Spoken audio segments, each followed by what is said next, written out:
Hey, welcome back. Thanks for joining me, friends. I've been doing a bunch of foliage over here without you watching, and I decided I should really bring you in, especially those of you who are painters or want to be painters, because it might not be a bad idea for you to see how I do this. Let me turn my camera around.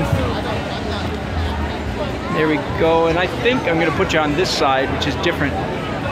And I'm going to make this, I think, a really short video, so just watch for 2 minutes.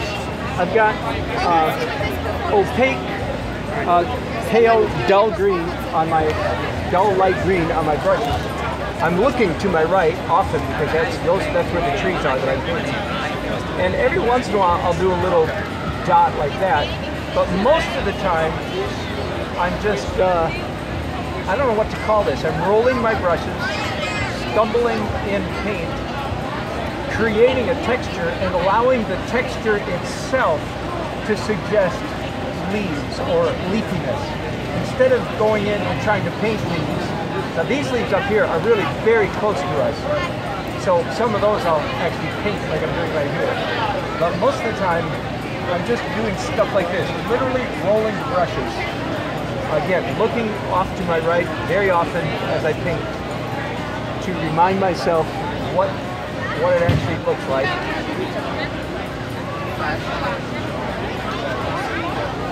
Carving up that flag there and this flag here.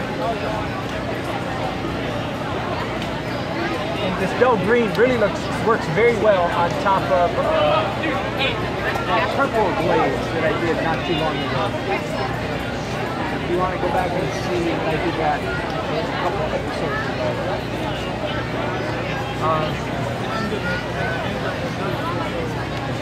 So here in the central area, a little while ago I talked about how glaring this white stuff was, but now that I've done pale green behind the white, it's not nearly as jarring as it was. In fact, I'm going to come in here and do even some more pale green. Now remember, when you're doing what I'll call traditional oil painting, when you're doing opaque oil painting, you can pretty much put,